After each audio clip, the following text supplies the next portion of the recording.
Hello and welcome back to another episode of Future Frame TV. I'm Elise Krozer, your host on the Inequalities channel that is presented by Traces.Dreams. I have the great pleasure today of being here together with Jens van het Klooster.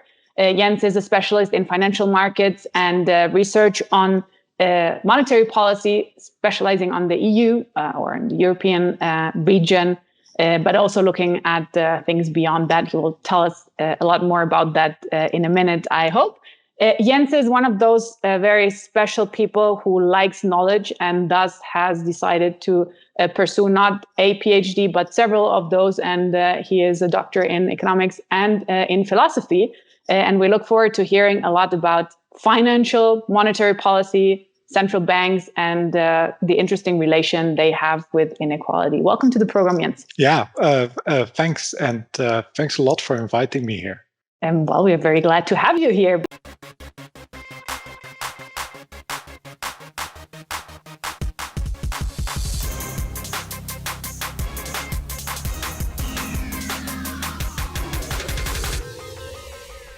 Because the topic of central banks and monetary policy is a little bit obscure to most people not researching these subjects, and sometimes seems overly technical, and sometimes, if you allow me saying that, seems a little bit boring from the outside.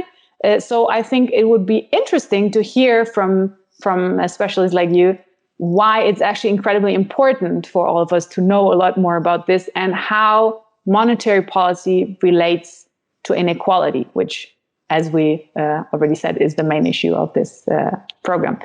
Could you tell us a little bit about how these two things relate to each other? I think maybe it's good to start with how we got here in the past 10, 12 years, right? So, and now first I'm going to talk very much about Europe, about the US, about the UK, where you had this huge banking crisis in 2008. So all the banks had loaded up on really bad debt and they stopped lending to each other.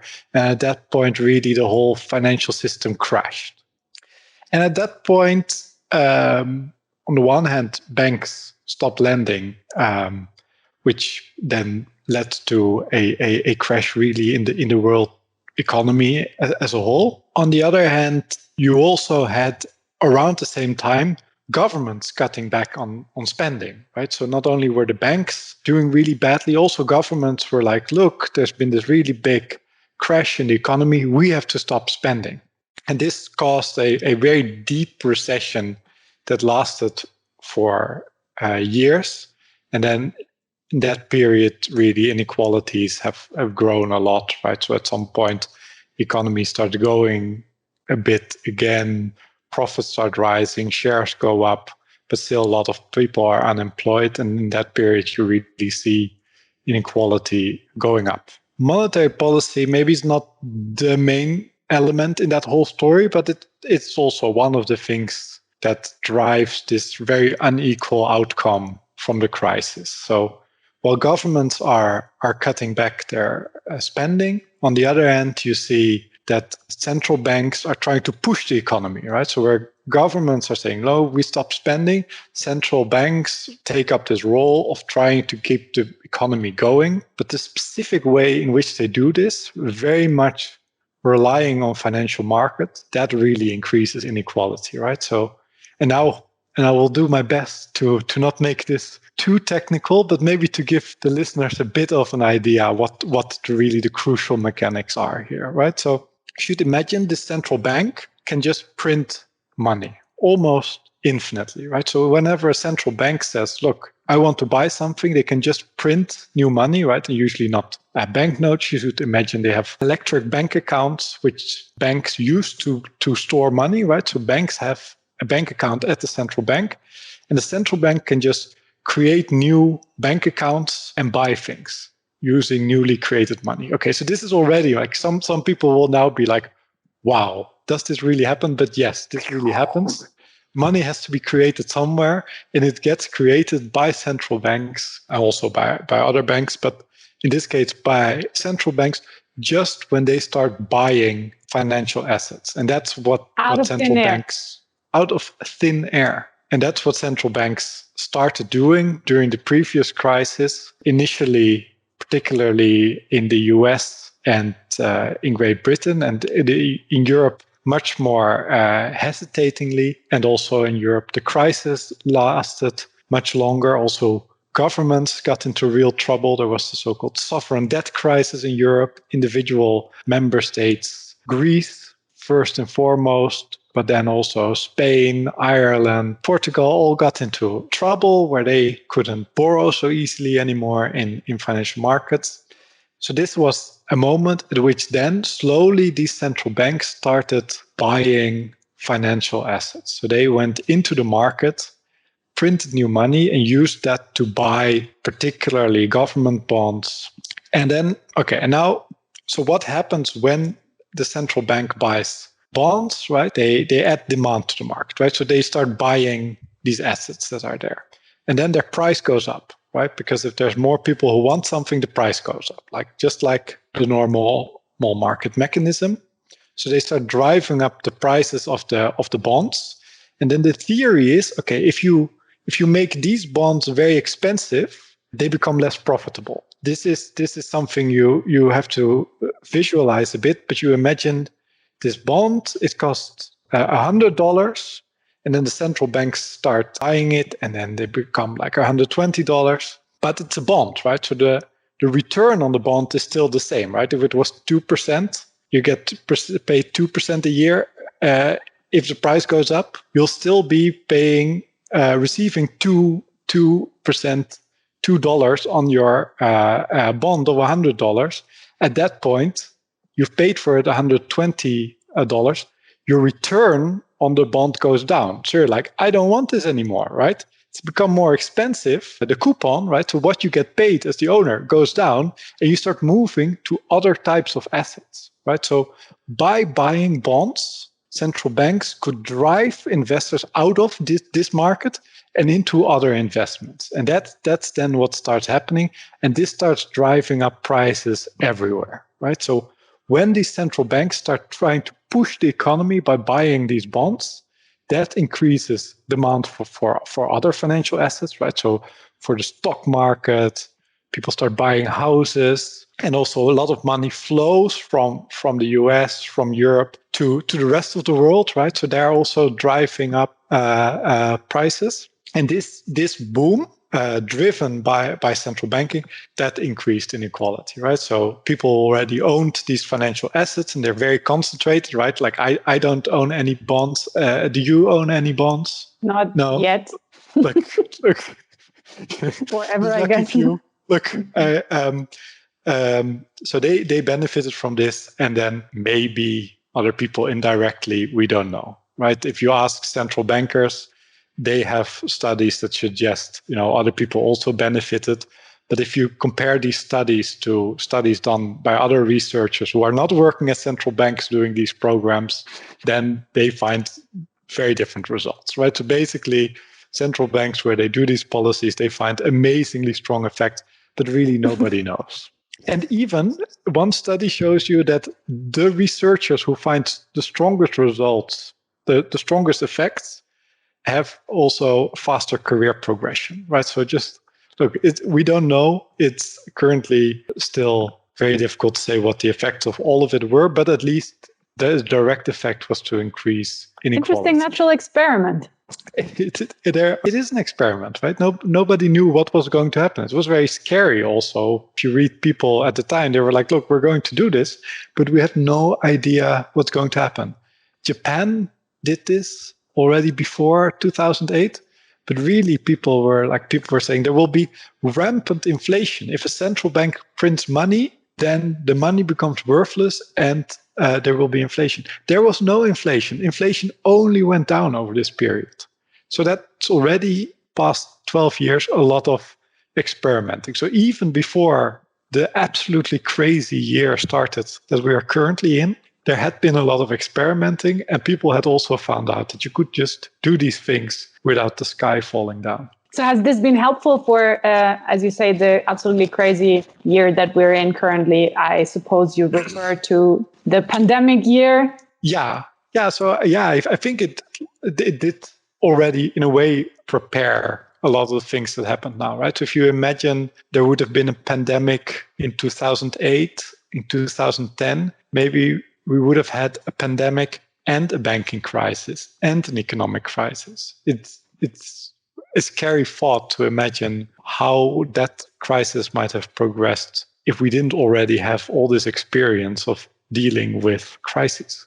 So did this experience help? Was it applied, in the current pandemic crisis, which is a more economic than financial crisis, I guess, originally? A lot of the things that already happened got applied now and also applied to new problems, right? So, and how successful was that? Or is that? Because we don't know yet what the final result will be, of course. Yeah, exactly. Well, I think that's still a bit early to say whether it was really successful. I think the first observation is that initially it worked very well, right? So a number of problems that occurred, there were very quick solutions. So in March, end of February, early March, again, there's this big panic in financial markets, right? So the stock market goes down.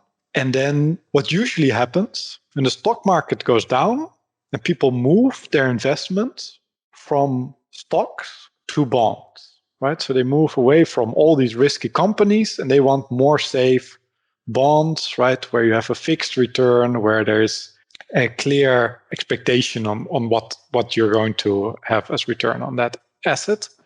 But then in end of February, early March, suddenly also people started selling bonds, right? And then it's really bad, right? So normally in a bad crisis, the bonds, they go up in value. But when the bonds go down in value, then you know it's really, really bad, right? And at that point, just the Federal Reserve, then also the European Central Bank, Bank of England, they were just like, look, we're going to buy everything we can, right? They announced these huge purchase programs. And also, and that was particularly interesting in the US case, that they also started buying all sorts of things they'd never bought before. In Europe, because there had already been this very deep crisis, and also for some other reasons, they were already buying a lot of different things. So they couldn't really create this dramatic effect by buying new things. And they announced a program that just looked very unpredictable, dramatic. The Pandemic Emergency Purchase Program, and also the announcement that came with it is like, look, we're going to do whatever is necessary to fight this crisis. We're going to diverge from all the rules that we used to follow. Also immediately, like they've been fighting over Greece, right? So Greece was really the center of the previous crisis, and Greece, they were very unreliable creditors. So the ECB didn't want to accept their bonds and buy their bonds anymore. And then just as soon as this crisis started, they started buying Greek bonds, just like all the other bonds. All of that was forgotten, right? And this in a way really stabilized financial markets. And also because central banks made this promise or suggested, look, we're just going to buy a lot of government debt, also committed to keep the prices of that from going down too much. They also allowed governments to spend a lot of money, right? So by saying, look, whatever more money you try to borrow from the market, we're going to make sure that this isn't like suddenly you can't borrow anymore. We will always be there backing the market.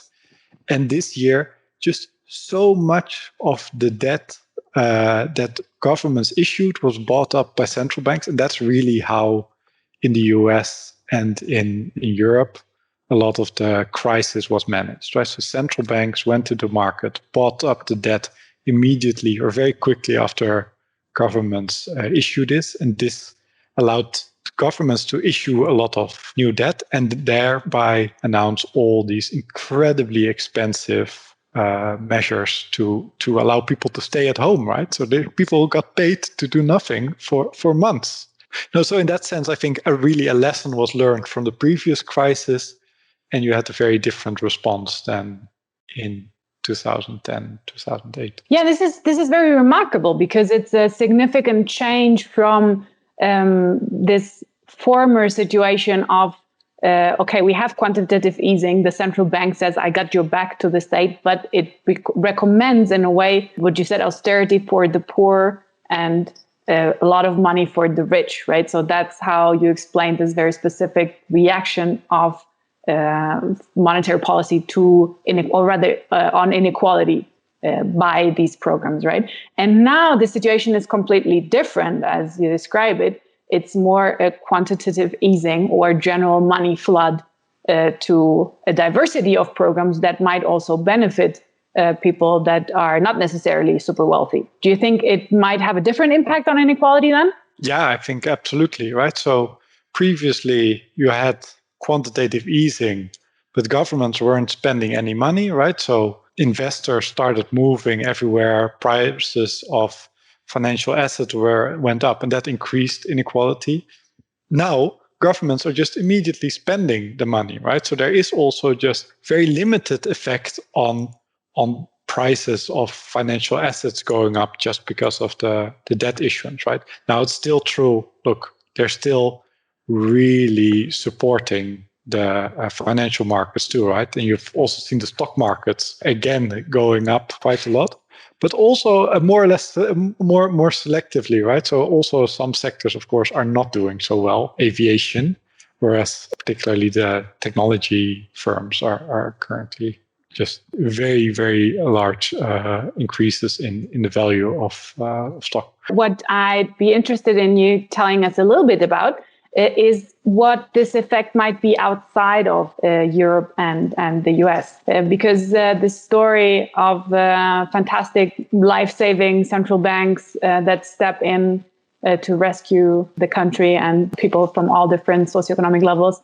that now are able to stay at home and get paid for it is very beautiful, and is probably true in that area, but might not hold so much outside of these very select countries. Could you tell us a little bit about how the situation would look beyond Europe or the US? Yeah, no, I think that's exactly correct. The first thing to observe is that for investors in the US, in Europe, the rest of the world just looks like a speculative investment, right? So, of course, these are countries that grow much faster than Europe.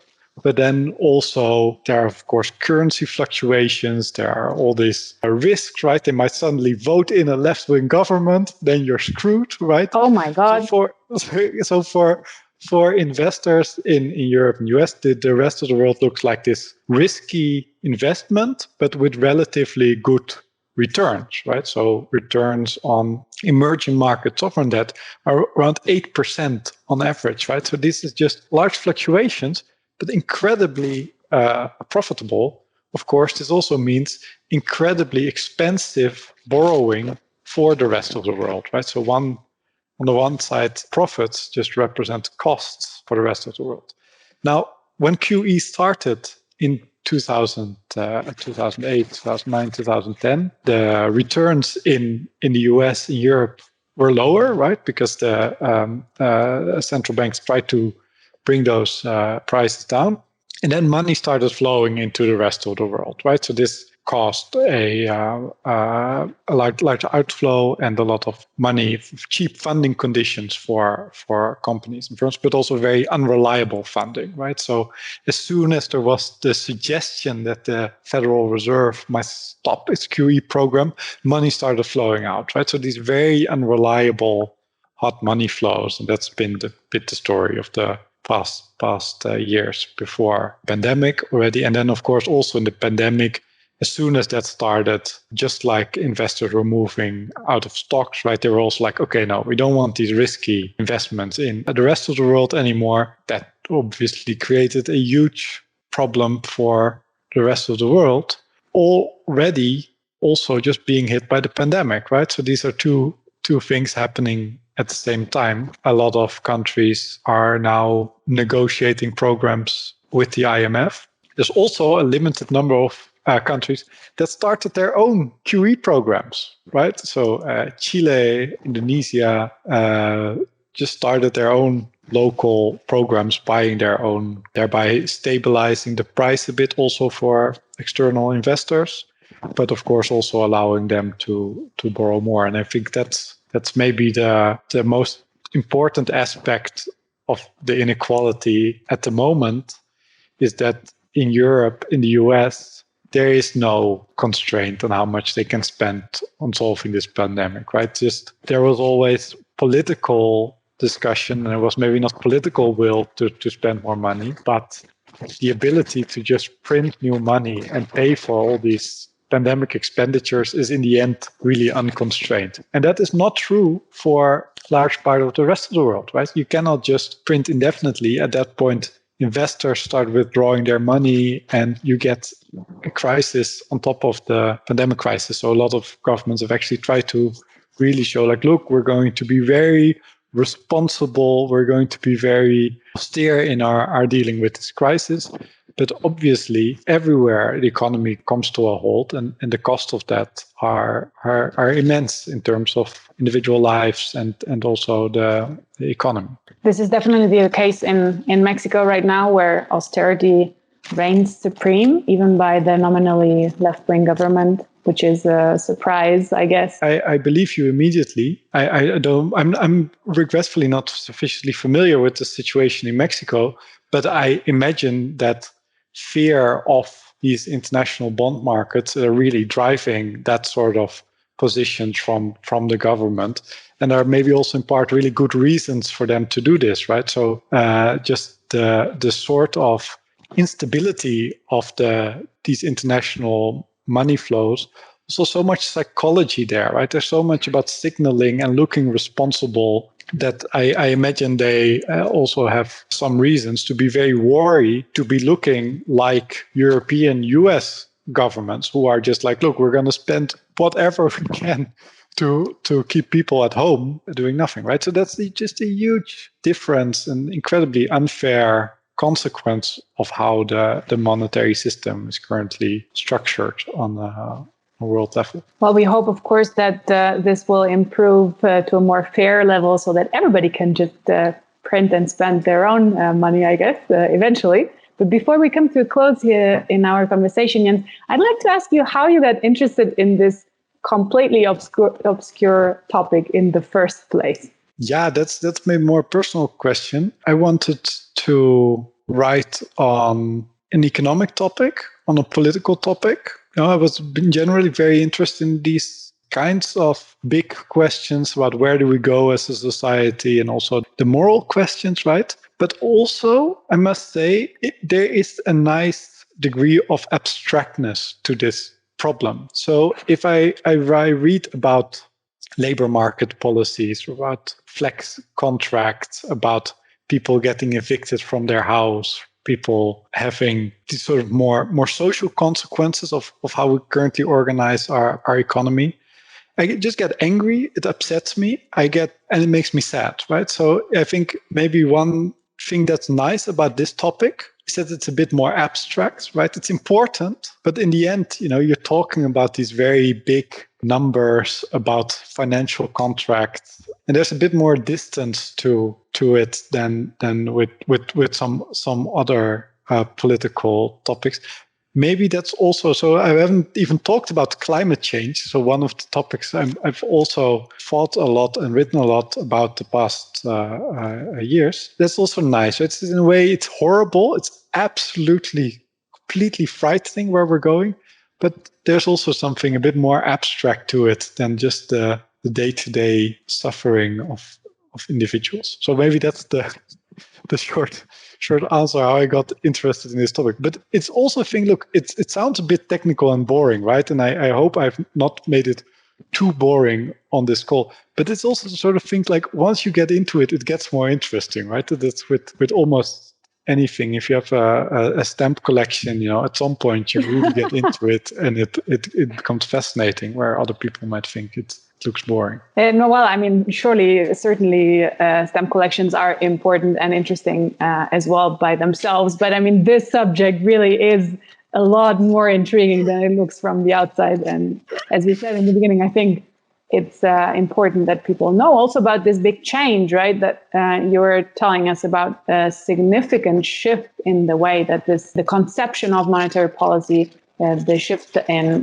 policy itself. A couple of years ago, it was unthinkable that central banks would act in the way that they're acting now. And now it's becoming, I don't know if common knowledge, but definitely something that apparently central bankers can agree upon, at least in Europe, right? So it's definitely topic where there's a lot of change going on right now, a lot of experimenting, and I almost dare to say some progressive programs coming up from unexpected places, right? So I think it's very good that we got this insight. I think it was a very enlightening conversation, and the way you explained it was very helpful for me. If you also enjoyed this conversation and maybe learned something new about monetary policy, financial markets, central banks, then we would be very happy if you recommended this program, if you subscribe to our channel or like the video. And if you would like to know more about different aspects of inequality, we will be back next Saturday with another episode of the Future Frame TV. I'm Elise Krozer, your host for the Inequalities channel, and we are produced by Traces.Dreams, and we hope to see you soon again. Thank you for joining us, Jens. Yeah, thanks a lot for inviting me. Really fun to talk with you about all these topics. Thank you for telling us about them and increasing our knowledge about these obscure topics. Have a nice afternoon and see you soon. Bye-bye.